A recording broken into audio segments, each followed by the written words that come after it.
flying saucers exist? Are extraterrestrials real? Is there a government cover-up? For nearly 60 years, denial has been the only official position of the governments of the world relative to UFOs, alien abductions, and extraterrestrial contactee reports. Endless debates have raged over the thousands of documented cases that have been brought forward without official recognition.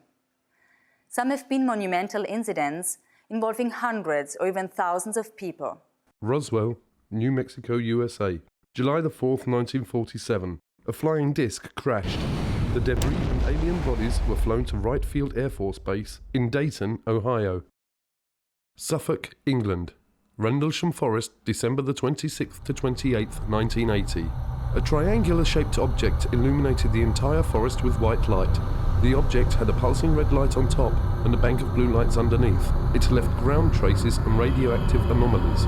This was a multiple witness sighting by military personnel. Belgium. The Belgium Wave, October 1989 to 1990. Hundreds of reports of lighted objects frequently described as enormous and triangular in shape. Air Force F-16s chased many of these objects. The Belgian government cooperated with civilian UFO investigators. Arizona, USA. The Phoenix Lights, March the 13th, 1997. A huge V-shaped object hovered over Phoenix for 10 to 15 minutes, observed by tens of thousands of people. Mexico. The Mexico Flap. Hundreds of objects appearing alone and in clusters appear throughout Mexico, observed by tens of thousands of people.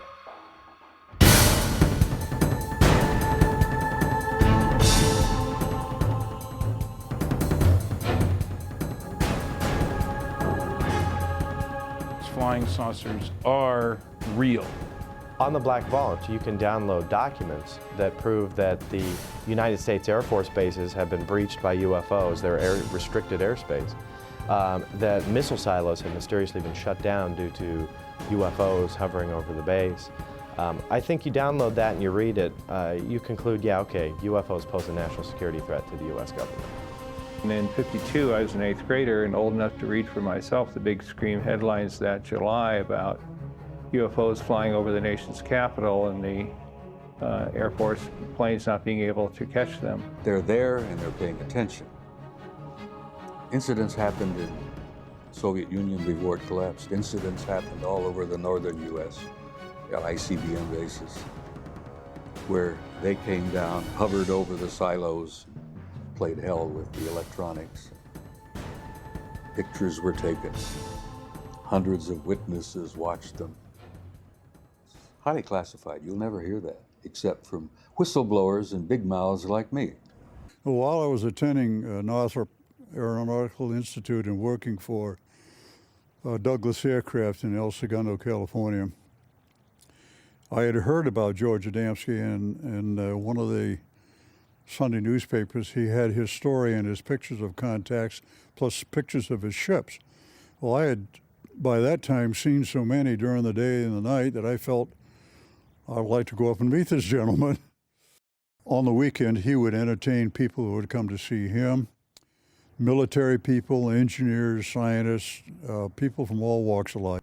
He had taken some beautiful pictures of the scout craft as well as the carrier ships. I went up to see him. He had a 6-inch telescope that he used to take the pictures of the flying saucers.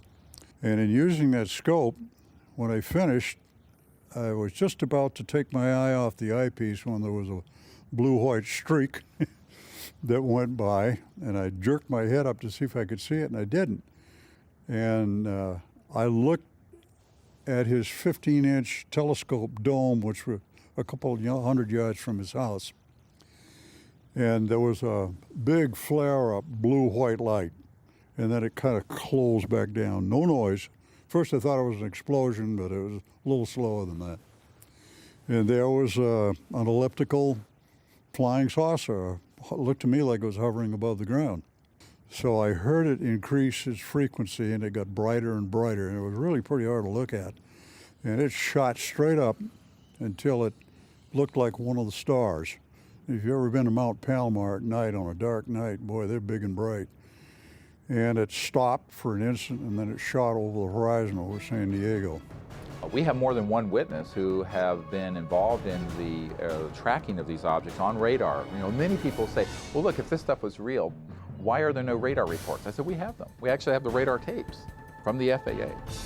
This is not just UFOs, and this is not being visited by guys from other planets.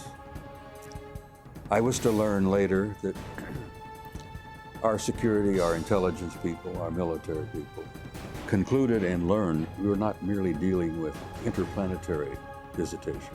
We were being visited by guys from other star systems, which technologically, you know what that means. They're not just from another planet like Venus or Mars or somewhere.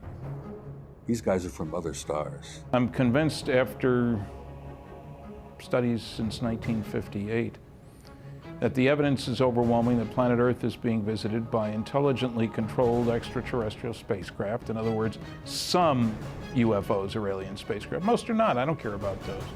Most isotopes aren't fissionable. I don't care about the ones that aren't if I want to build a reactor. If somebody who had the clearance to carry nuclear weapons or launch nuclear weapons saw these objects over a nuclear facility and reported it and have documents to prove it happened, this is dispositive. That's what someone who is wanting to look into this, who says, well, could this really be true and I don't know about it? They need to look at that, and we've assembled it. We have a 600-page book of top secret documents and the transcripts of these witnesses. We have videotapes. So I began watching the newspapers for any newspaper reports. I started buying magazines that had a UFO article in the magazine and collecting these, and from those I would get names and addresses. And I often called the people who wrote the articles to get them. Then I'd go interview those people myself, and if they took pictures, I'd try to get a copy of the picture, and frequently did. And then I began trading the pictures that I already had with other people that had pictures to get more pictures, and eventually built a library of pictures, probably the largest in private hands in the world. It's over 4,000 pictures of real UFOs.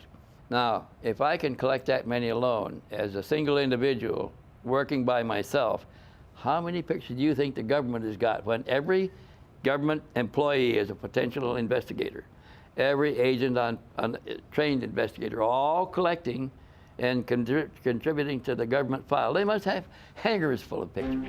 What Air Force Manual 10-206 says is that a U.S. Air Force pilot who sees a UFO has to report it in a particular way and manner. They outline in this form exactly how to report it. They say list the size, the shape, direction of travel, how big the object was, what were the wind conditions like. And you go through this big form and say, you know, your UFO sighting. The manual then goes on to state that you have to forward this to the NORAD installation. This is that one Air Force base that claims, oh no, we haven't collected these things since 1969. The problem is this form was last updated in October of 2004. In 1977, I proposed and became director of a proposed extraterrestrial communications study done in conjunction with the Jimmy Carter White House. Jimmy Carter, of course, had a close encounter with a UFO in the company of 10 members of the Leary, Georgia Lions Club in 1969 while he was running for governor of Georgia. While he was governor of Georgia in 1973, he had filed an official UFO report. It's now on the internet so everybody can see it.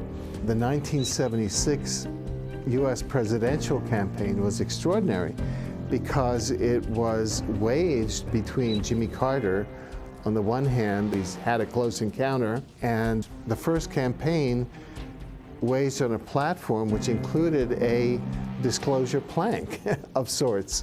Jimmy Carter was asked on various occasions, and this is documented, once elected, would he open up the extraterrestrial UFO files, and he said yes, he would. We have over 450 military and intelligence witnesses. They range from generals and brigadier generals to air traffic controllers and strategic air command personnel in the Air Force to civilian people in the FAA, the Federal Aviation Administration, to astronauts and cosmonauts. And it's an enormous database of people who have up close and personally seen UFOs or worked in those projects in their capacity as a government or military person.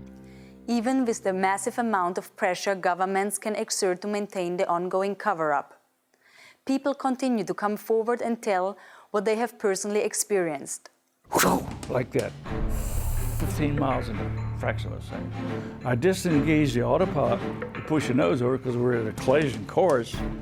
And when I did, I just saw it head on. It's 300 feet in diameter. We knew that. We had a knowing, like somebody was telling us, 300 feet in diameter. So at that time, I heard a hell of a noise. And I said to Fred, what the hell was that? He said, well, the navigator and the radio man ducking fell, hit their head, one hit their head, hurt their arm, they were scrambling on the deck. So I thought it hit us underneath. So I said, well, where in the hell did it go? And Fred said, it's right over to the right. I can see it. I couldn't see it. So it drifted forward about 5 miles from it. It never got to the altitude that we were at, a few hundred feet below. I began to watch it. Well, we knew then it was a friendly encounter. It just wanted us to see him. So then I went to engage the autopilot again. The magnetic compass was doing like this. And the bird dogs, which is direction finder, the two bird dogs, they were pointing right at this thing, just vibrating like this.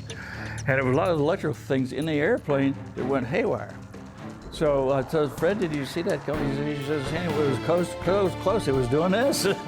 And so I went back to the vacuum operator. That's the old airplane that vacuum operated, hydraulic operated control, so I go back to that. So then we sat there and watched it for a while, because it just paced us, stayed with us. And so the other crew wanted to land at large engines, so I had sent back, they came forward. Al Jones, which was the original plane commander, took my seat and was still there, he was watching it. And as I was walking back aft, he decided he was going to chase it. And so he disengaged. When I get back aft, I wanted to see how the passengers were doing. They're all on the right-hand side. They could see it underneath the wing. And then, I recognized the doctor back.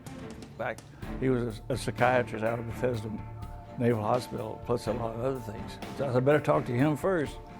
So Cornell said, did you see what we saw, Doc? He grinned at me and looked me straight down. Yeah, and he says, yeah, that was a flying saucer. I didn't look at it. I don't believe in such things. When I was 16 years old, I was walking down the street in Arlington, Virginia, and saw 7 red light type UFOs over Washington that made headlines around the world. And since then, I've seen 8 alien vehicles on 8 occasions. The sightings I've had are more things flying right by or bluish-green orb things. I've had 5 sightings. Never reported them because I don't need the grief. But the trick is you can't mention the company name or be in company uniform. 2 of my friends, excellent pilots. One of them was a famous pilot, and they both got fired for doing interviews like this, but they were in uniform. Since I've been a child, I'm looking up into the sky thinking, is there more than just us human beings in this huge universe? And now I do believe there is more life forms, different life forms, and more dimensions than we can perceive. I've had several sightings. Probably the closest sighting would have been back in 1974. I was driving back between Ottawa and Montreal, going towards Montreal. And I remember going on the highway, and we came within literally probably several hundred feet of a huge, huge ship. And at first, we were driving away here, and I'm thinking, am I really seeing this? And we slowed down and sort of peeked out, and an enormous, enormous ship. I would have to say that it was two, three times the size of a 747. And it completely silently glided over across the highway, and we saw it go off into the distance. So there was no mistaking that that was not anything at that time that would have existed conventionally or militarily. I was a lieutenant from the Bulgarian Air Force. My plane was MiG-21. What I believe there is much more going on than we can see with our naked eye. Being in the 3rd Battalion, 7th Marine Regiment, we were pretty active. We were on the East Coast in an area called the Punch Bowl, which was just down the road from Heartbreak Ridge. We had a lull in the fighting, so we just sat around and played poker. And somebody looked up and said, "What the heck is that?" We all looked up, and there was, it looked for all the world like a chrome hubcap setting up above us. And if you looked at it, it kind of had a watery, shimmery look and a little bit bluish white periphery. And from time to time, it would appear to be elliptical and sometimes circular. So imagine it was rocking a little bit. And it's just a hint of a dome sometimes on it. But we watched it, and our colonel came out and took a look at it. He made a phone call. Pretty soon, 4 F-86D model Sabre jets came out, and they tried to get to the object. And it appeared that they hit some barrier that you couldn't see, because they would stall out and do a 1.5 turn spin and then pull out at the bottom. Flying saucer finally decided to leave and got very, very bright. And it was pretty difficult to look directly at it. But it rose straight up and it went through the overcast. Now, when it went through the overcast, there were 3 black rings that radiated from the flange of the craft and went from the flange of the craft all the way over the horizon with no sound at all. And what it looked like was somebody dropping a pebble in a glassy pool of water, and the rings were spreading out. In January of 05, 5:24 in the evening, I was driving south on Interstate 25, south of Denver, and I see this black object coming up the road, above the road, in the sky. And I thought, that's curious, what is that? As I get close, as we close, I see that it is a solid object. I thought it might have been Canadian geese for a start. I thought it might have been a piece of plastic blown up in the breeze like a kite. But I could see it was a solid object. It was not affected by a breeze in any way. It was flying on a straight course. It looked black. It may have been some color, but because it was silhouetted against the sky, it looked very dark. It looked like a plank. It looked like a board, an oblong shape. It was bizarre. It had a couple of little bumps on the leading edge on one end. I thought, well, if it's just junk, that would be random, perhaps. It certainly wouldn't be symmetrical. And I looked out the other side, and sure enough, it had the identical bumps on the other side of the leading edge. So it was an anomalous object. Could I identify it? Heck no, I couldn't relate to it. It had no sweep back, no anhedral, no dihedral, didn't have any external power plants, no wings or no tail, empennage, flight control surfaces or probes. A search of the term fast walkers on the internet immediately reveals references that fast walker is a code name used by various government agencies to refer to UFOs, or, as they are sometimes called, non-referenced targets. Okay, this holds them pretty well. Craft that I recorded that did the 180-degree turn down on this portion of the screen, they're called fast walkers because of their speed. The whole episode took about half a second to perform or less. We're talking milliseconds. And that kind of lets you know that it's not an Earth satellite that we're looking at because it's moving so fast. Plus the fact our satellites don't change direction 180 degrees without changing speed, or 90 degrees. And I have seen many of the shadows go up and do a 90 degree right across the screen. And sometimes you'll see 3 or 4 objects in formation. It looks like formation flying, and one will branch off to the left and one will go to the right. Somebody coined the phrase fast walker, and it's appropriate. The fast walkers are these very rapid moving electrogravitic and anti-gravity discs and craft of various shapes. The National Security Agency actually for a long time had called these ETVs, extraterrestrial vehicles. And from the military who have tracked these objects, and they've been called fast walkers because, as opposed to slow walkers, which are satellites, because they move at enormous speeds. For example, they've been tracked at going tens of thousands of miles per hour in the atmosphere and make a right-hand turn without decelerating. Well, you can't do that with a conventional system, you have to correct for gravity and mass inertia. That's what these things are doing. So these have been tracked on dedicated and classified radar systems. Occasionally, people who are on an ordinary system will pick them up. Today, the internet is literally alive with websites that are filled with detailed reports, many of which include convincing videos and pictures of unknown crafts and alien-like creatures. I live in Phoenix, Arizona. I am a sky watcher, a UFO hunter. I have a website called seeingufos.com. I had an interest in UFOs my whole life, but officially got started on April 15th of 2004 when I walked my dog in the middle of the night, looked up in the sky and saw some strange lights. I've got over 200 UFO video clips on my website. I'm more interested in the day footage. Now, the day footage is completely different because that's harder to dismiss, you know, so I would have to say every other month it seems like I'm catching something. And I go out every day, pretty much 6 days a week, a couple hours a day. You know, you add all those hours up and that's a lot of time just to catch one thing for 20 seconds. But that's more than most people see in a lifetime, so I think that's better than nothing. Well, I'm involved in the political resolution of the, what we now call, I prefer to call the truth embargo that the government imposed on the facts regarding an extraterrestrial presence. That presence has been established, I think, many times over by the citizen science research that's been going on since the 40s. The government did studies, but they were primarily for show. And the issue from a government standpoint has been managed very intensely since 47 at minimum.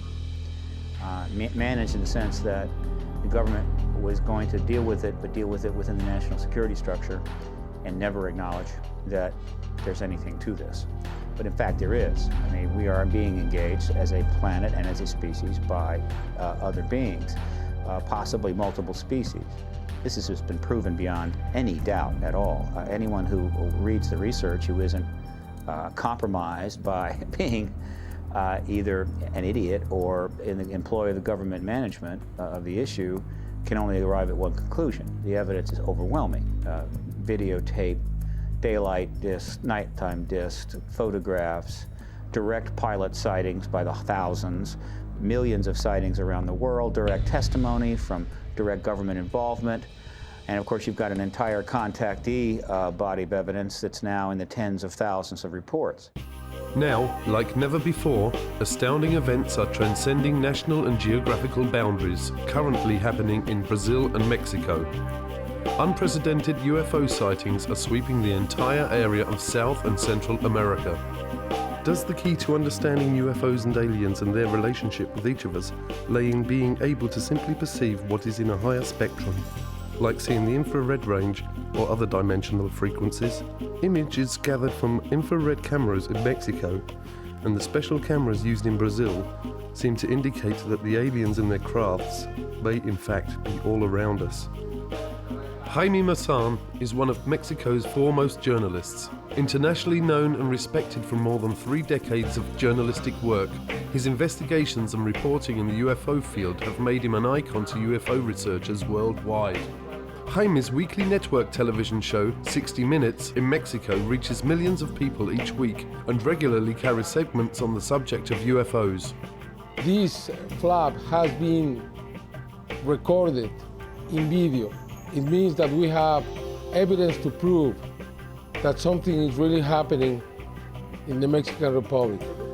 The video camera had become the most important instrument to really capture this new reality. Even the Mexican Army, the Air Force in Mexico, recorded UFOs.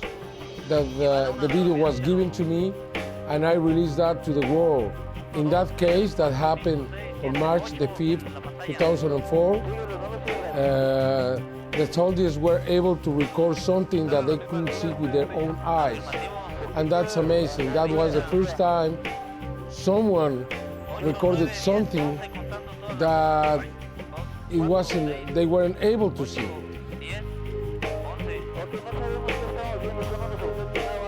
With Jaime Maussan aboard a plane coming from San Antonio to Mexico City, flying over a place called San Luis Potosí to film a UFO following the plane. It was detected by the radars, and I have everything on film. So for us, it's normal. Maybe because we're searching for it. Maybe because we are trying to look for this reality. Maybe they are following us. I don't know, but it happened to me that at least 50 times, maybe more. There are objects that we cannot see with our own eyes, but they are there, they are watching us. In the last months in Mexico, after thousands of videos, we have been registering some of the most spectacular videos.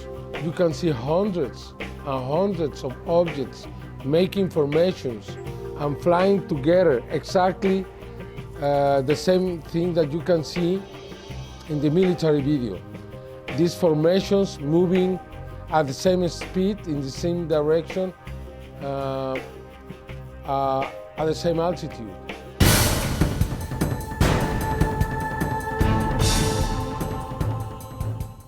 As the more one researches, the more one discovers that literally tens of thousands of very credible people of every age, occupation, and nationality are claiming that they have had personal contact with either aliens or interdimensional beings. Credible researchers now say that as many as 60 different species of intelligent, superconscious beings have been interacting with humanity for millions of years. Physically, they're humanoid. Their skin is as white as a piece of paper. Throughout much of their adult life, they're the same height that I am, 5'11", 6 feet tall. Their eyes are perhaps twice as large as ours. They're typically blue eyes with white pupils, although when they get older, especially the men, their eyes take on a pink shade. Their eyes stretch further around the sides of their head than human eyes do, and their ears and their nose are only about half the size of human ears and noses, and their ears lay back along the side of their head more than a human does. Their lips are not as prominent as humans, and they don't have teeth, they just have ridges, because they're plant eaters, they don't eat meat. How can we know for sure exactly how many extraterrestrial races are visiting us or interacting with humanity? I mean, there are different sources disclosing some of that information. I found the most credible to be whistleblowers, people who have worked in these various secret projects, who in some way have kind of been given information that gives them an idea of exactly how many races are here. One of those sources is a sergeant who worked for 22 years in the Air Force, Clifford Stone, and he was involved in these top secret projects that involved the retrieval of crashed discs.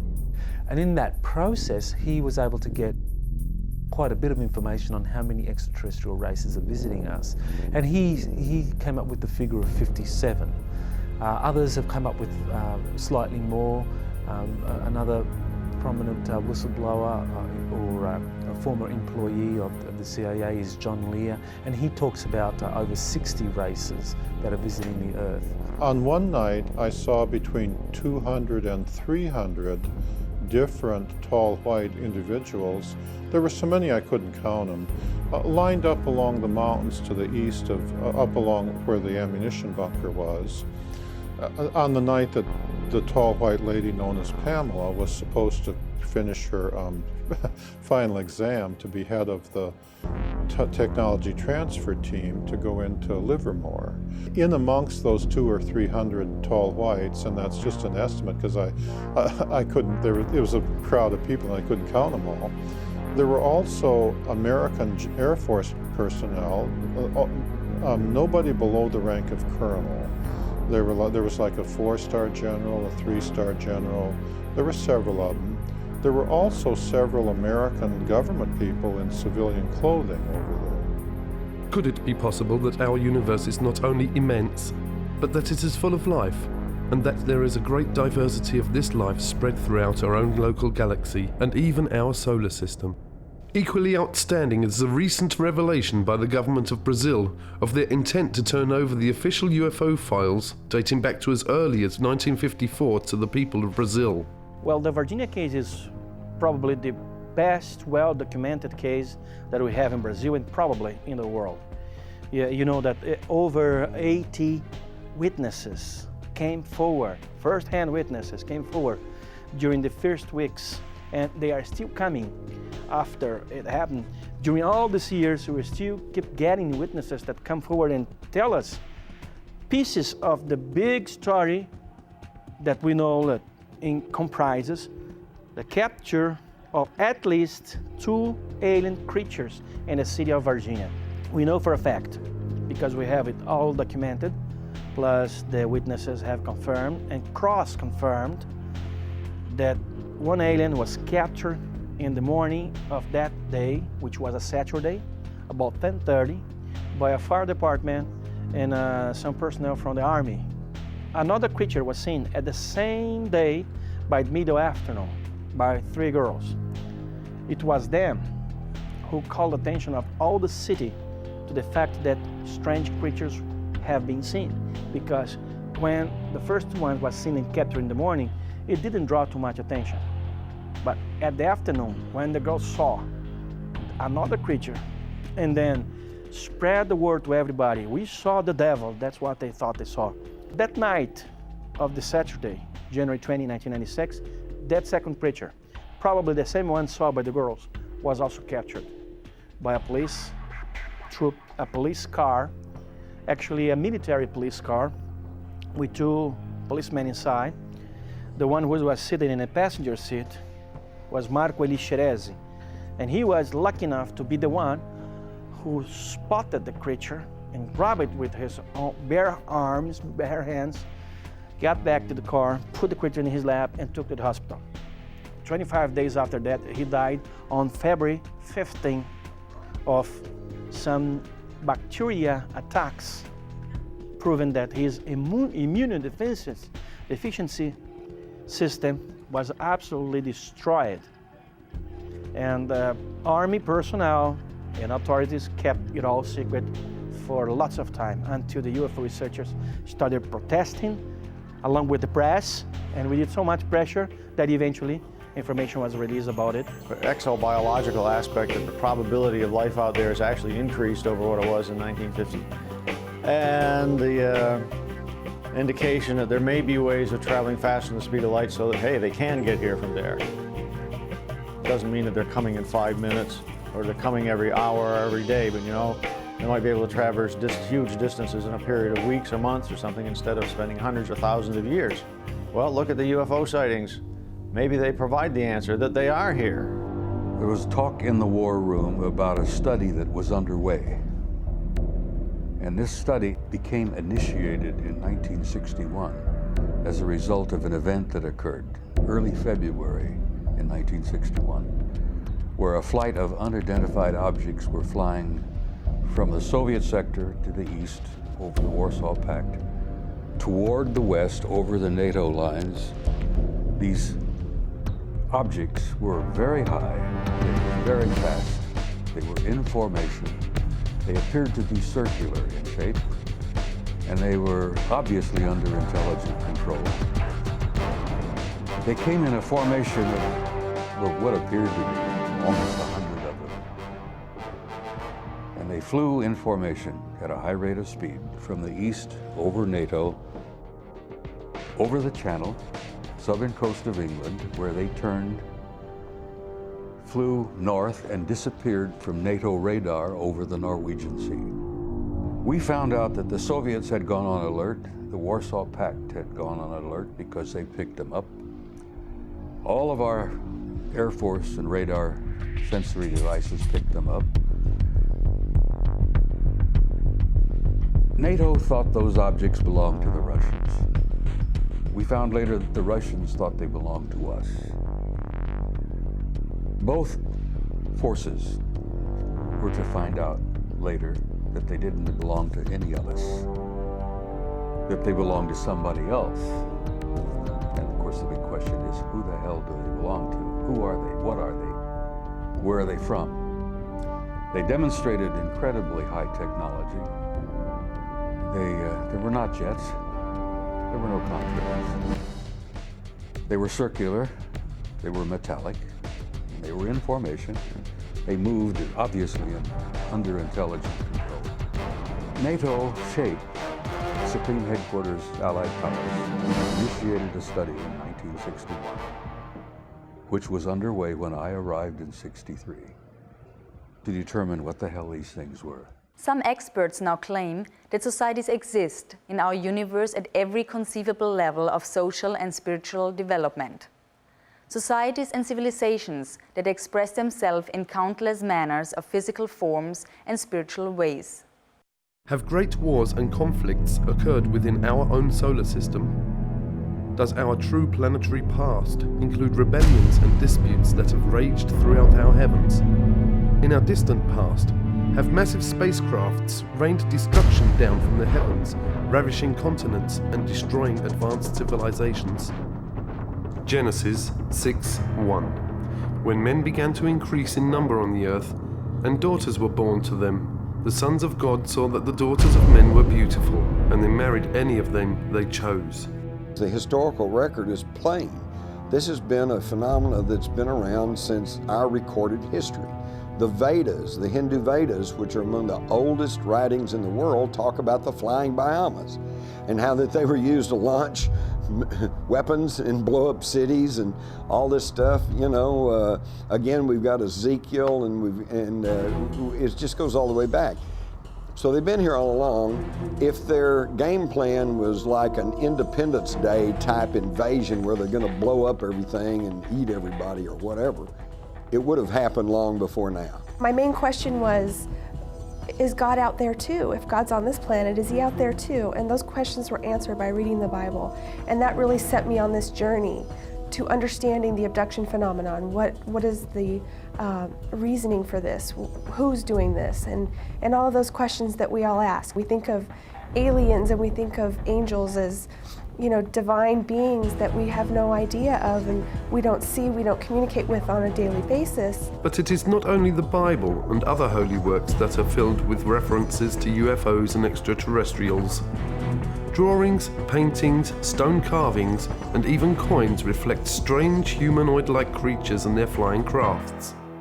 Serious researchers now say that the real question is not whether there are abductions occurring, but are there abductions to help or to harm us? And the Greys were authorized to, sort of like a Noah's Ark, to develop a full genetic and DNA bank of all flora and fauna on this planet so as to replant it centuries down the road after the catastrophe. Can you imagine any president, whether it be Bush or Clinton or whatever, standing before the public and saying, yes, I am aware that we have this joint program with some aliens to upgrade our biological computers, to build better bodies to house our souls in future incarnations. You can't talk about things like that. He wouldn't be able to do the job we hired him to do.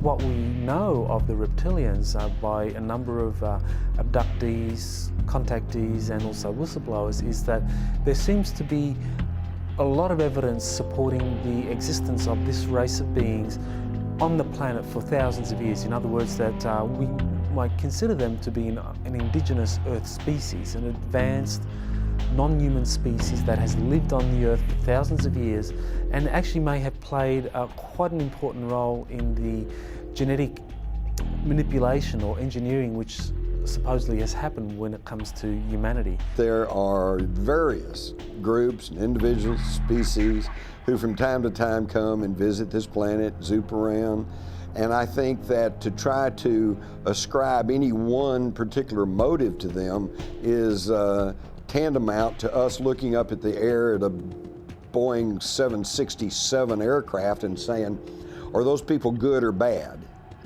You know, you just can't ask that. It's a group of people, a group of intelligent beings. Some of them are good, some of them are not so good. But I will say this, I don't think there's any reason for great fear and anxiety. Most recently, 2 new terms have emerged that also describe human-alien interaction. The most widely used is the word experiencer for those who have had some sort of experience, good or bad, and participator, which has been coined to explain the cases where the individual may have been an abductee originally, but has transcended that situation by now volunteering to participate with his abductors. My contact with extraterrestrial intelligence occurred when I was aboard my sailing boat in Hawaii in the Honolulu harbor. And it was early one morning. It was about 5 o'clock, and I had gotten up early and I had gotten a cup of coffee and I'd gone back to my bunk, and I was just laying there completely dressed, trying to just look at the beautiful sunrise that was occurring through the large skylight above my bed. Then suddenly the most incredible energy enveloped me, and the whole room began to like glow and glisten, and a beautiful woman materialized right next to my bed. And at first I thought I was dreaming or hallucinating. And I said, "You can't be real." And she said, "Well, I am." And I said, "Well, why are you here?" And she said, "I'm here as a representative of a group of friends that want you to come to a briefing." The room was lit up completely, but my eyes were closed. I knew somehow not to open my eyes. There was something telling me, don't open your eyes because you won't like what you're going to see. Eventually, I did open my eyes because I could hear noise in the room. There was like scuffling on the floor. I opened my eyes. There were 3 small grey beings with big black eyes and big heads and very skinny, spindly limbs. They pulled me up out of the bed, and then with one behind me and one each side of me holding my elbows, walked me towards the window. And I'm thinking, well, the windows are closed, guys, so you better open them before we go any further. So there was this rationality and irrationality going on at the same time. I boarded what could be called a saucer. It was some type of an interdimensional vehicle that took me to the briefing that was occurred on a planet, the local planet here in our system. It was Jupiter. And the whole planet just radiated with the energy. And I spent time there with these incredible people or beings, and I got a glimpse of mankind's destiny or future as it was possible. And as we approached the window, I closed my eyes. And as I did, I felt this stickiness. It was a stickiness and a feeling of something being pulled very slowly across my face. It wasn't painful, it was just very, very weird. I opened my eyes because I felt cold, I felt wind on my face, and I was aware that I was now floating outside of the window, 3 stories up, looking down at the car park with a very bright light above my head. I couldn't really see what was above my head. I was just aware of this very bright light. 1 little grey on each elbow. I was aware of them, and we floated up into the craft. And people have said, "Well, then you were abducted." And I said, "No, I went very willingly." And they've also asked, how can you tell if you were to meet an extraterrestrial? And I would have to say the energy field, because when they're in your presence, they absolutely resonate at a frequency that's so much higher. And it can only be described as, dealing with them could be described as ecstasy. I had been taken in the middle of the night while I was asleep, and I was asleep through the whole thing until all of a sudden I felt some pressure going up my nose. And it startled me so much that I opened my eyes. And when I opened my eyes, I saw this large-headed being with gray skin, large black eyes, and small other features that was looking down at me. And he had long fingers that he was using to hold this instrument that he was using to shove up my nose. I feel knowledge is power. And someday, maybe next week, maybe tomorrow, maybe 5 years from now, we're going to get all of the proof we need that somebody exists. Hey, an ET might show up and I might actually get an interview.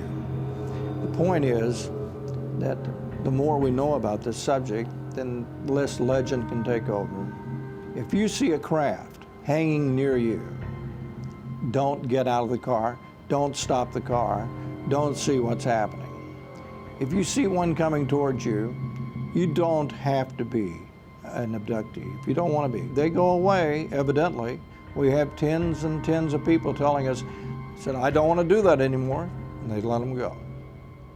What we call abductions, or certain categories of abductions, took place as a result of an authorized genetic upgrade of the human race, trying to get us out of our warlike ways and ecologically ecocidal ways. The indigenous reptilians seem to have a very strong interest in the biosphere of Earth being stable, that it's not jeopardized unduly, and some who have kind of analyzed what the reptilians have been doing or had some kind of interaction believe that this is because the reptilians view humanity as a resource, and they don't want that resource to damage itself or damage the biosphere. They had about 18 scientists that all had been working on the project, various stages of the project, gathered around a big oval table in the Los Alamos headquarters with Edward Teller, the head of the Atomic Energy Commission, sitting at the head of the table.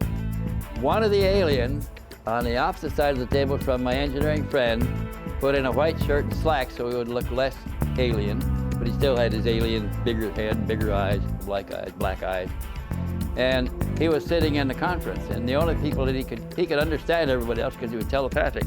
And the only way he could communicate, though, was with the signs that he had developed with my engineer friend to answer the question. But here's a man, an alien from another planet, sitting in a conference in 1968 in Los Alamos headquarters on the progress of learning how to bridge the gap between the alien technology and ours.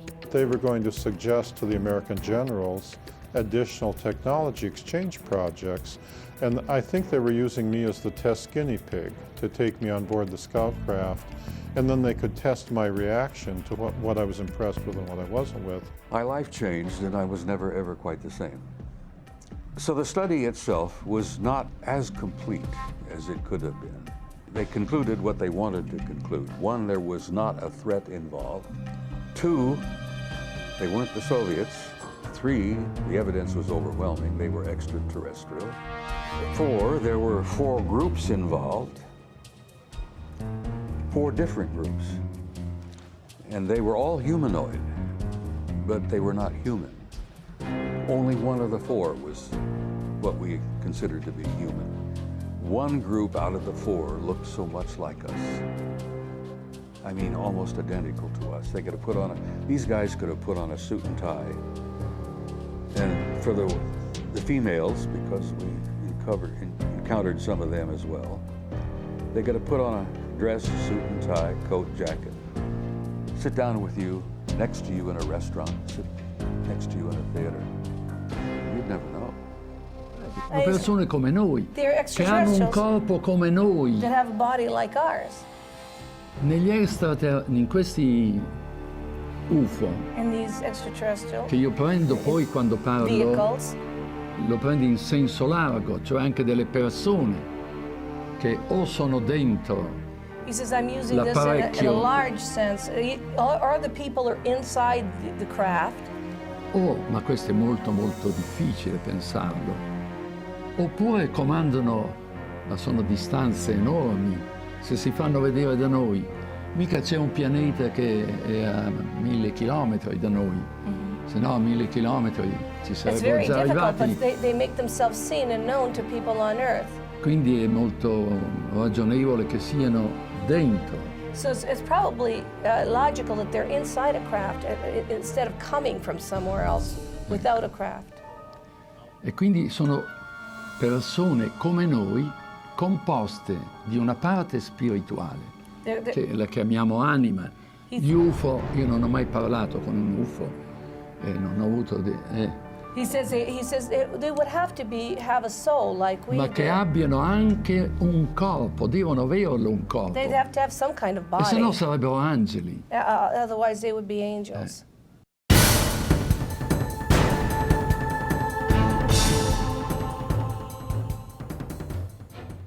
How can countries, one of which actually borders with the United States, be having UFO visitations by the hundreds when other major nations of our world insist that they are not? And even more importantly, How can these countries' governmental policies, both official and otherwise, be that they never have had UFO or alien contact?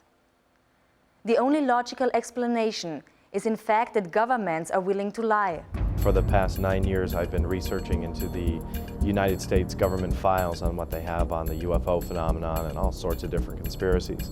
And I've reached 183,000 pages of government documents on the internet. There is a political block, what I call a truth embargo, instituted by the government, that they are not ready to formally acknowledge this, quote, presence. Anything that involved absolute proof, like hardware and bodies, was siphoned off completely into another track.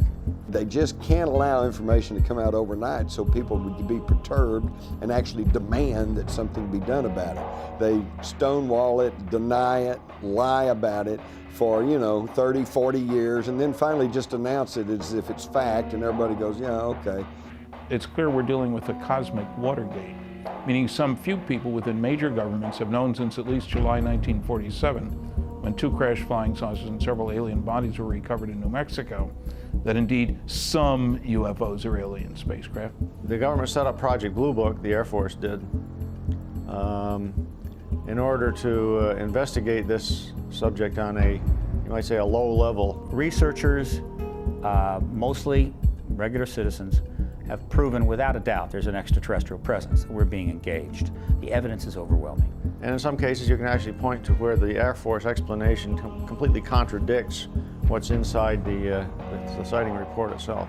The word UFO is actually a disinformation term that was invented after they knew that they weren't unidentified and they knew they didn't fly. So it's sort of a mind play. When the first evidence of ET visitation and hardware and so on came along, the U.S. government took the attitude that we couldn't release this to the general public because it had extreme implications for defense. We don't want our enemies to know that we've got one because then they might try to get one. To the extent that we might be able to back engineer the technology, we don't want to tell somebody else that we're trying to do such a thing. Gus Grissom, who was probably the person I was closest to, felt that they were spam in a can, that the astronauts were just a public relations campaign for a secret military program that was spending much more.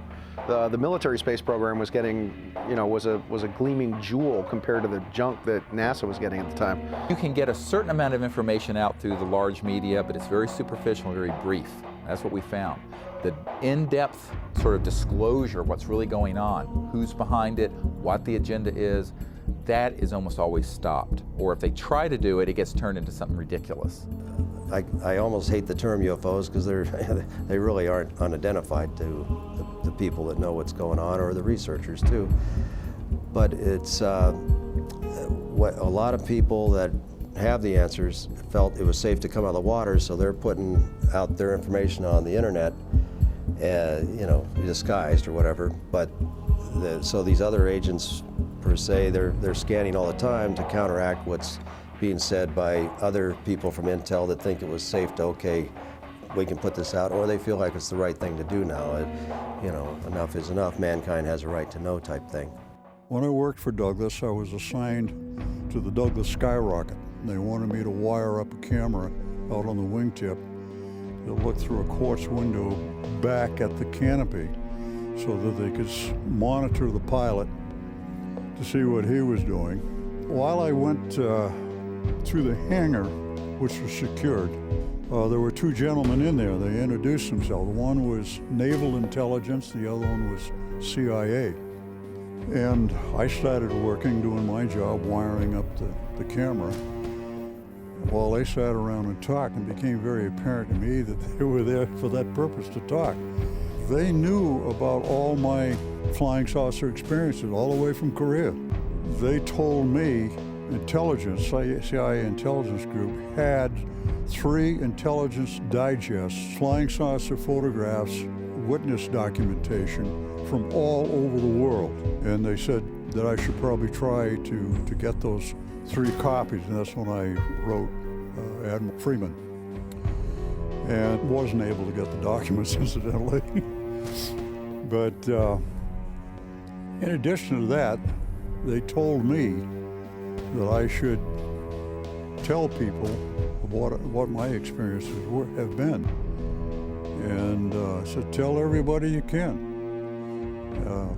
because they can't. They were not allowed to talk about it. There's this curtain of ridicule that's been drawn up around the UFO phenomenon. And as long as that curtain of ridicule holds solid, the scientists will be afraid to contribute anything to looking into UFOs. And part of that curtain of ridicule involves the fact that hardly any decent papers have gotten into the refereed scientific literature. So that curtain of ridicule may be slightly opened up now that they have a paper that they can refer to, and if they feel like writing to their own papers on UFOs. The secrecy has invaded, like a cancer, many institutions, including the media, government, corporations. I got into more and more controversial and exotic subjects. I found myself a journalist without a journal. There is definitely very tight control over the flow of information in certain topics through our corporate controlled mass media. They seem to take it upon themselves to be the gatekeepers of information. Part of this information that they are keeping from us is the just absolutely immense wealth of information concerning the UFO phenomena and the fact that it can be tracked and documented all the way back through history. The only institution that is more corrupt than what I'm describing as this rogue transnational kleptocracy is the major media. Worse than the Congress, worse than the White House, worse than anything at the normal level of clearances at the Pentagon is big media. Big media does not report the truth about these things because they are not free to. And we think in the United States and in the Western world we really have a free press. We have a free press on everything that's not important. On the really important issues, it's very controlled.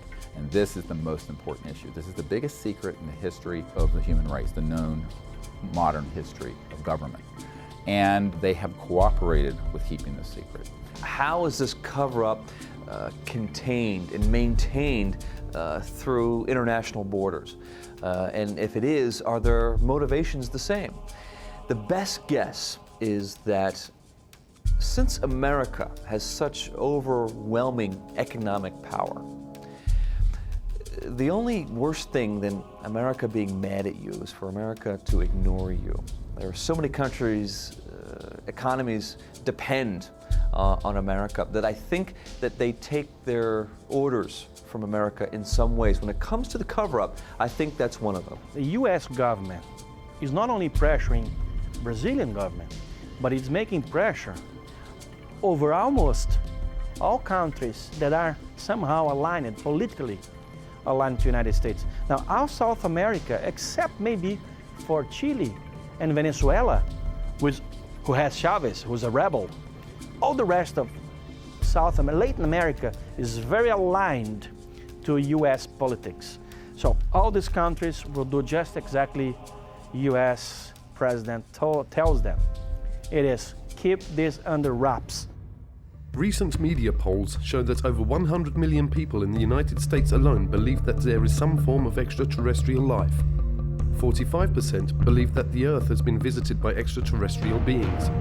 Nationally known journalists continue to turn a deaf ear to the public's demands for true investigative reporting on a daily basis, accepting instead the dribble of denial from numerous government agencies as fact, while refusing to interview the legions of researchers who have made serious scientific investigation of UFOs and alien contact their life's work. What else are the governments of the world not saying?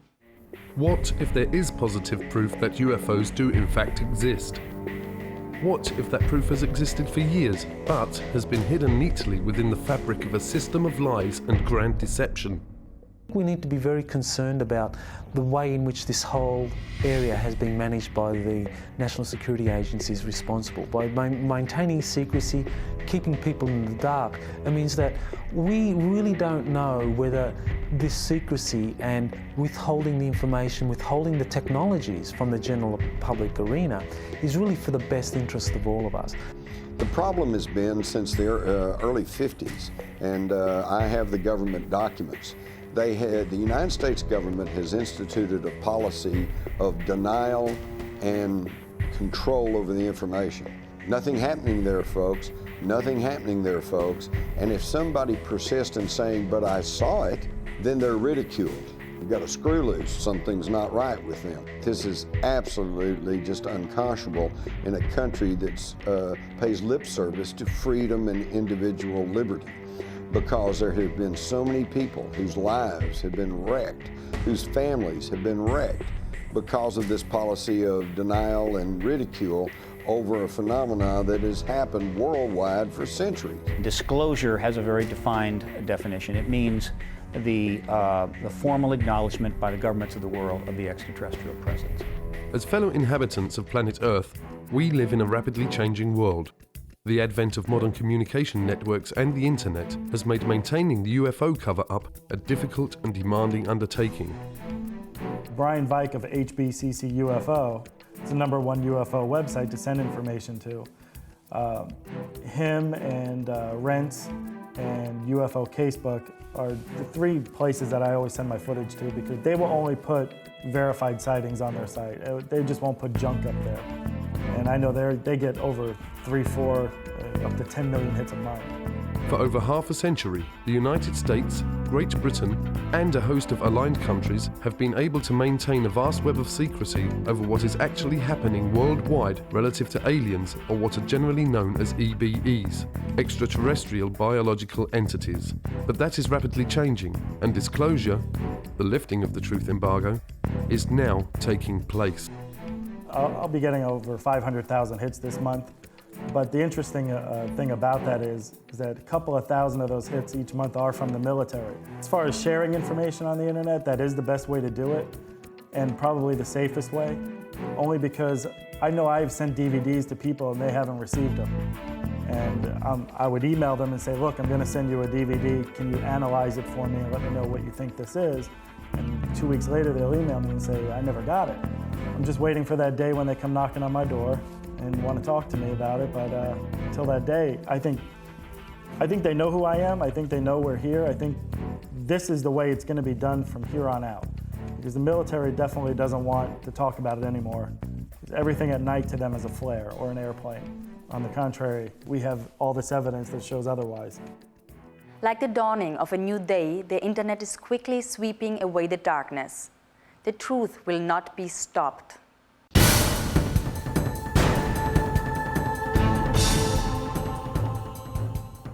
We're in this strange reality, which we're caught between 2 worlds, between 2 paradigms. And the bridge between, or the door between these 2 paradigms is what is now called the disclosure event. Recently in Washington, D.C., a press conference was held in conjunction with an international event, the X Conference, where a panel of eminent scientists and researchers broke the silence and spoke out and called for a full international disclosure and an end to the truth embargo relative to UFOs and extraterrestrials. If I was an in-the-know person, high up in government or finance, and I knew about the extraterrestrial issue and I knew about sequestered technology, and I knew what it could do when it was released, my position would be this: let's keep that technology under wraps as long as possible, while we sell as much of the rest of the oil as we can for as much as possible. And then we'll take that money and we'll use that to own the extraterrestrial technology, right? The point is, there's always people in the know and out of the know. Sometimes it's about stuff and, you're in or you're out. But there are some things you can't have the in the know and out of the know. Basically, what we're calling on today is for the government of the United States to take the issue of extraterrestrial life, where it has been stuck in conflict and for the last 60 years, and take it out of the military intelligence agencies and put it into the Department of Education and the scientific departments where it belongs. Take it out of the threat scenario agencies where it is funded as a potential threat, and put it into the opportunity agencies where it is funded as a matter of education and advancement of knowledge for mutual benefit. There is an overwhelming mass of proven, real government documents that have been released largely through the Freedom of Information Act that show decades of, for example, airspace violations, very sensitive places by objects doing what appear to be the impossible. We have these documents from the 1940s, we have them from the 1950s, we have them from the 1960s, 70s, 80s, and beyond. So these airspace violations continue. They are provocative, they are at times seemingly confrontational. You have pilots who have been charged with going up to get these things, and they have described them at times saying, yes, it appears to be a metallic disc-shaped, there it goes. I began on this topic by trying to do reverse engineering on gravity control devices in 1968, but now I'm officially looking at leaked question documents. And some of the documents tell an amazing story. One of the leaked documents started with FDR, and FDR had set up, through Vannevar Bush, a committee called the Non-Terrestrial Science and Engineering Committee. These were guys, after the recovery of a crashed flying saucer in 1942, who were given the parts and told to figure out how they work. They came back to FDR in 1944 and asked for money. And he said, no, we got to win the war first, beat the Nazis. And then in 1947, it was Vannevar Bush who went to President Truman, who didn't know about all this, and said, by the way, we have these craft, we could do some reverse engineering in order to improve our country, to improve our culture, to improve our standard of living. And that was when the money started to flow. July 2002, right here in the Washington, D.C. area, there was yet again a airspace jet chase by two F-16 jet interceptors, which were chasing a bluish object right outside D.C. My opinion right now is the person who's going to wait for hard evidence is going to be left behind when the deluge comes.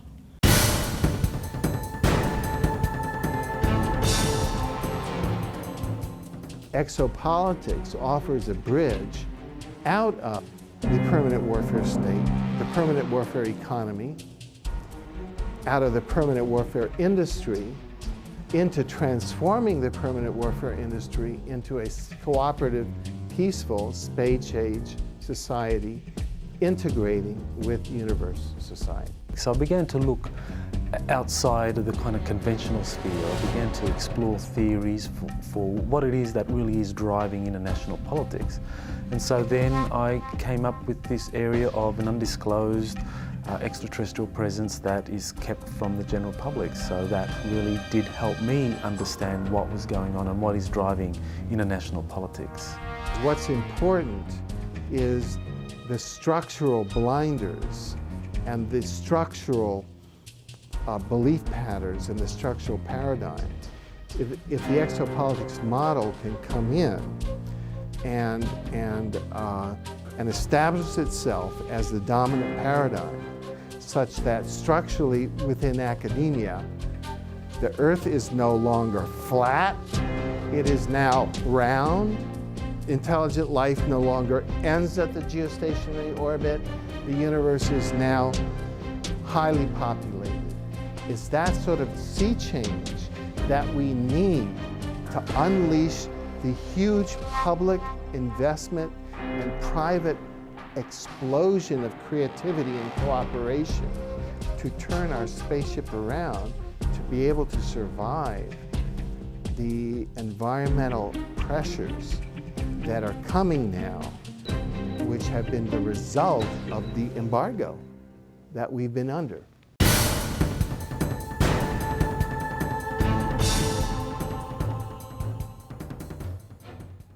Are we, the people of Earth, on the verge of technological destruction? Has our use and testing of nuclear weapons already triggered an interdimensional countdown that is now moving us as a planet towards some kind of interstellar intervention? Even though there's clearly no evidence, I want to emphasize this, that these extraterrestrial civilizations are hostile towards us, I think they're very worried about our hostility. I always turn this on its head, because most of these sort of documentaries are always like alien invasion and all this stuff.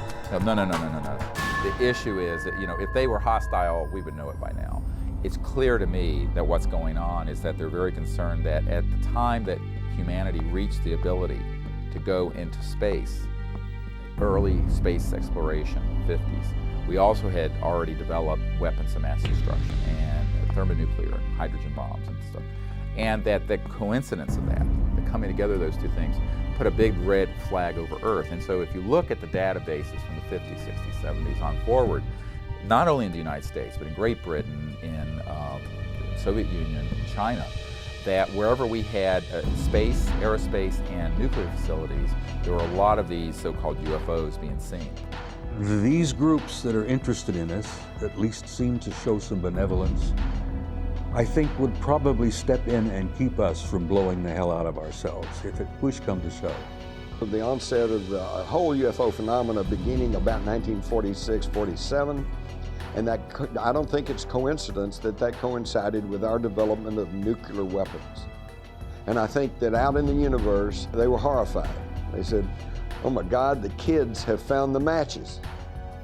Well, they don't want us to destroy ourselves, and they don't want us to destroy this planet, and yet they're prohibited from directly intervening in our affairs and in our evolution. So I think that we've got crop circles and animal mutilations and abductions and sightings and increasing sightings and all like that, so that it's not directly impacting on us, and yet over this conditioning period we are coming to understand that we're not the only ones in the universe. And I think they're trying to kind of boost us up the evolutionary ladder so that we can grow to be full-class members of the intergalactic community instead of destroying ourselves through our petty bickering wars and nuclear holocaust. Like the dawning of a new day, the internet is quickly sweeping away the darkness. The truth will not be stopped. We're now seeing this wall of censorship cracking apart in the United States. Just recently we had a major TV network special, and I found it absolutely amazing because Peter Jennings of ABC just very matter-of-factly told a national audience that the Robinson panel of the 50s and the Operation Blue Book, Project Blue Book of the 60s were not really scientific-based investigations. They were just public relations efforts to try to get people not to be thinking about UFOs. So in other words, all you folks out there who are old enough to have seen all the newspaper reports on the Robinson panel and hear what Blue Book said, it's just hogwash. Never mind. The non-human intelligence presence has been here for a long time, that Colonel Philip Corso said there are 57 different races, and that some accords were made to talk about their presence, whether it be Hollywood, movies, or whatever, including the ABC special, that if it isn't done soon, they will probably do it. Extraterrestrials are not a national security issue. They're an educational and social issue for our society, and they may be a spiritual issue. When I retired from the military, I went to work for the Federal Emergency Management Agency, and I worked with them for 14 years. So I've got 42 years of government service behind me, and throughout all those years I had the very highest security classification you could have, top secret. When I was in NATO in 1963 through 1967, I had cosmic top secret, which was and still is the highest level of security in NATO. That's how I got involved in this crazy UFO field. Through the 50s and 60s and 70s, we referred to aliens as extraterrestrials. But now that science has been catching up with us to a certain degree, we have changed our definition of an alien. It's probably more accurate to call them extra-dimensional beings, because that would explain their ability to traverse vast distances. They operate in more dimensions. I mean, even the current theoretical model of the universe is upwards of 30 dimensions. So we're living in a multi-dimensional universe, and so it's not uncommon to theorize that we're going to encounter beings that operate in more dimensions than we do. And that would explain a lot of the phenomenon related to UFOs, how they're able to appear and disappear, move very fast, do all the things that the ETs go, walk through walls, have remarkable psychic abilities and communicate telepathically, it would really go a long way to explaining the phenomenon surrounding it. What looks like magic to us can really be explained through extra dimensionality. Are any of us really prepared for the kind of paradigm shift that would come with not just disclosure, but with contact and communication with intelligences from other worlds? Is it possible that as a species we have reached the point that our minds actually filter and generate acceptable constructs, which all too often become our day-to-day realities? There is so little of your reality that is really based on truth that it's just stunning. Ho sentito dire che ci sono altri mondi abitati. I've heard that there are other worlds that are inhabited. E Padre Pio rispose: Padre Pio answered, e che vorresti che solo noi, in questo piccolo pianeta che è il nostro mondo, amassimo Dio, ma ci saranno tanti altri mondi nei quali ameranno il Signore. Would you believe that it would just be our tiny world that would be giving glory to God? There has to be many more worlds, many more planets that exist with inhabitants that would be giving glory to God. It is not just us. If I told you that, the very nature of the moon and Mars and most of the planets in the solar system is being kept from you for specific reasons, to make you think that you're completely alone and that these planets can't be colonized. Back in the 50s, the big question was, do they come from Mars or do they come from Venus? And by the 60s and 70s, we had gotten a little more sophisticated in our intellect and our thinking, and the question became, well, do they come from Alpha Centauri or Zeta Reticuli 4, Well, and then now we're up to today, and we've got even more sophisticated, and now the question is, do they come from another planet, or do they come from another dimension? Or are they perhaps time travelers? Do they come from another time, okay? And in my study of all of this, I have kind of come to the conclusion that the answer is yes. The more you know about this field, it becomes almost paralyzing, because the more you know, the less you know. The more you know and the more open-minded you are about this, the more you realize that every answer you find just leads to 1,000 more questions. Vast sums of money are being siphoned through these different agencies into the coffers of the CIA, which then forwards this money on to the DoD, and this money is funneled through the DoD and goes into the black projects which the DoD has direct oversight over. So the CIA is kind of like the bag man. It collects the money, it goes to the Department of Defense that actually administers how this money is going to be spent on different black projects. So the size, how much are we talking about? I think the best indication for just how much we're talking about here are the auditing irregularities that the Inspector General of the Department of Defense has himself identified. He identified in 3 years, it was 1998, 1999, and the year 2000. In those 3 years, we identified, on average, $1.7 trillion could not be accounted for in the Department of Defense budget. In other words, this was money that was being moved around in ways that could not be accounted for. And I think what that indicates is the true size of the black budget. We're looking at an infrastructure that is funded by as much as $1.7 trillion a year. Now, when you consider that the whole Department of Defense budget officially is just over $400 billion, we're talking about a vast infrastructure that is 4 times greater than the entire Department of Defense budget.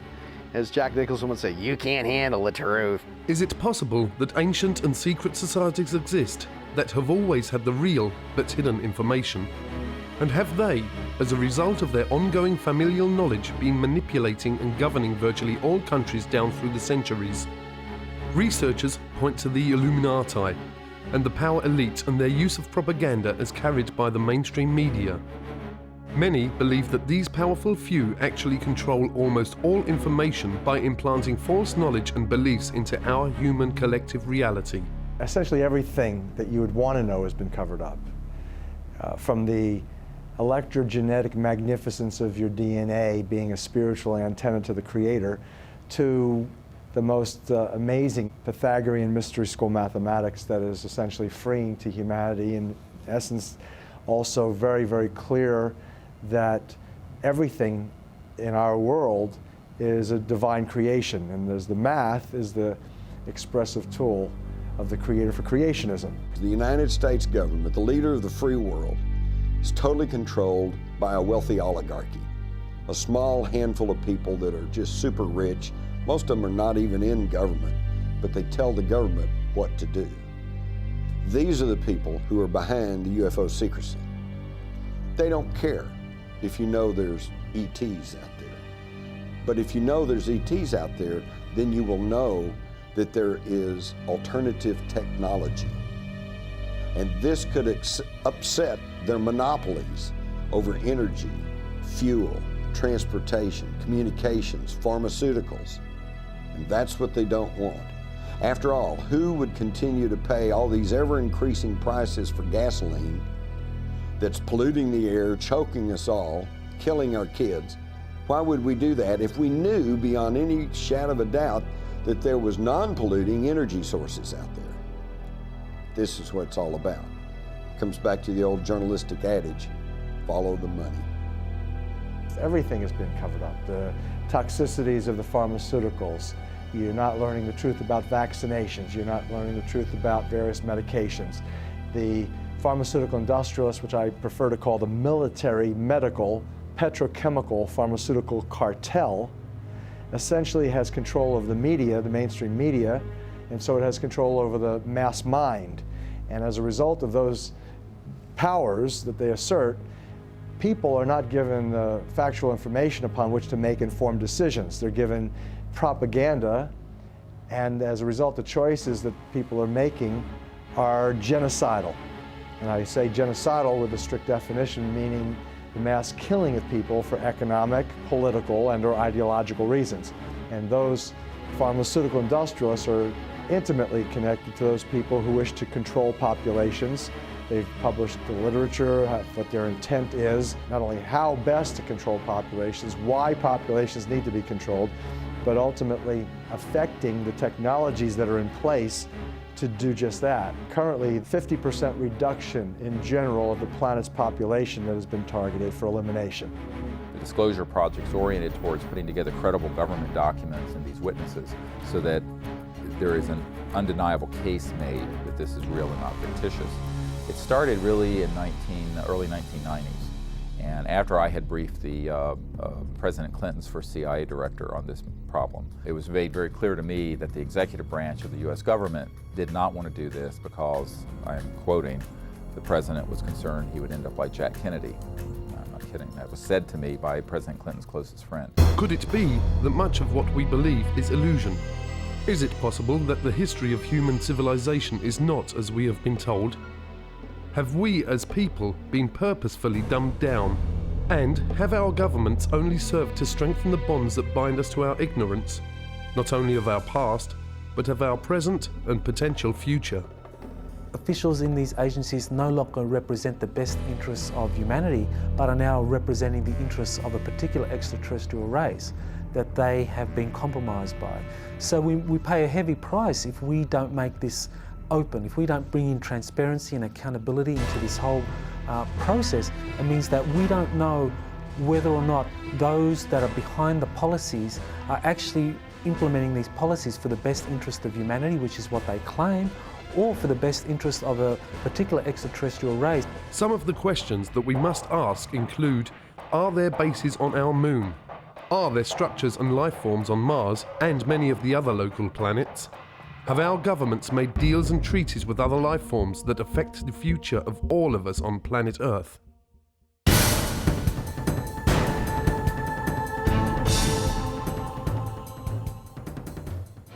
These people will continue zipping through our atmosphere, checking nuclear plants and so forth and so on. They have never been hostile. They pose no air security problems, whatever. The Air Force knows this, and the Air Force has made statements to that effect, that UFOs pose no threat. They are here. Not just the Greys, but the others who look and act like us. Perhaps they are here to instruct us, to help us safeguard our planet. Definitely rules and regulations that govern everything. And the councils have the history books of all of the planets and all the records. So when a planet reaches the point that it can support life, that's a very momentous time in the history of that planet. At that time, the planet is given its life charter. We're dealing with a big story. It's not just them. As I said, if it was that simple, it would probably been out some time back. It's really about us. It's who we are, what we are, how we came to be, and where we might end up going sometime. Life is never allowed to just simply spontaneously develop. That if it did, it would be very chaotic. If we could integrate, I call it the spiritual, but the esoteric or whatever. I mean true esoteric. I don't mean religion necessarily, because there's a difference, I think, between religion and spirituality. To produce a thinking, intelligent human being would have taken millions more years if it was happening by normal evolution than it would have taken. And it would still not have got to the point we are now. They create life on other planets because this is the way they were created, by what they call the archaic ones, the ones from the very beginning, have been doing this forever.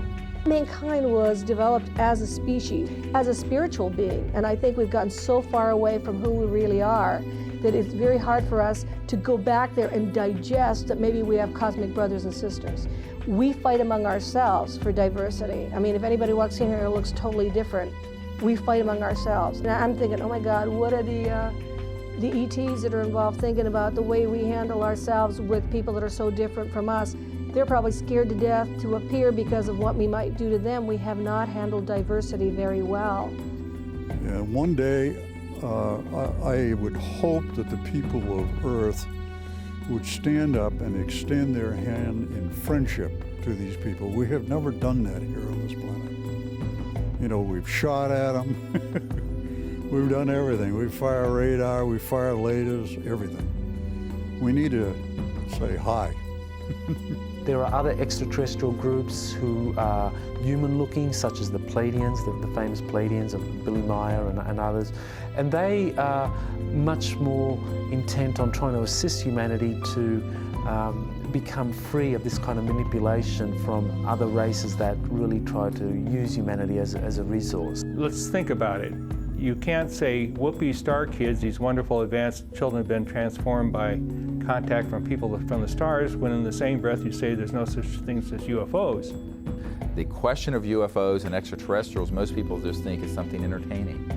In reality, it's something that is central to how we're going to be able to go forward as a civilization, because that issue involves sciences, technologies, energy and propulsion systems that could give us a whole new civilization. It's terribly important the whole thing come apart, because it's all one package and it's part of our bright and very, I think, hopeful future. And I think of these star kids growing up and being our leaders, our presidents, Congress people, senators, university professors, leaders in medicine and science and so forth. I think what brilliant and expansive future we're going to have, but we have to get from point A to point B. And this cover-up is just stultifying us in a very painful way. Is it possible that an intergalactic federation exists, and that this collective of different member beings are in the process of offering the people of Earth membership in a federation of planets? Most importantly for all of us and our children, some of these researchers say that acceptance of their invitation to Federation membership would end all war, starvation, and dependency upon fossil fuel-based energy systems for our entire planet. Part of the problem with the UFO cover-up coming apart, you've got to uncover the whole thing at the same time. You can't half uncover. People who try to only look stupid. Degli extraterrestri le fanno per noi specialmente. But they're doing it for us. They are praying for us. Siamo la categoria più bassa che esiste E allora abbiamo bisogno di preghiere. We are the lowest of the category in the evolutionary scale. Quindi gli extraterrestri. He really believes that humanity is the lowest of the category of the evolutionary scale, with all the proof that he gave you of the ecological problem, of the war problem, of the choosing evil problem, and all that. This is his belief system. We all have a responsibility to find out what the truth is about something like this. And people have to take responsibility for looking into what the truth is. We've put together the means for people to do that. Now people have to take the initiative, and we need all the help we can get. I would ask people to help us network this to anyone and any institution that can help. The reason this is so critical is that we've reached a point in our civilization where for us to go forward as a people, we're going to have to end this kind of illegal secrecy. And we're going to have to allow this information and these technologies to get out and begin to fix many of these large problems. I've always believed our destiny is in the stars. That's a hope that I have, that generations yet to come will travel out there and will become a part of that community. That's a dream that I won't live to see, but it's a dream I hold dear, that we'll make it, that we will survive as a species, because I think we've got some, as I jokingly say, we have some good friends in high places.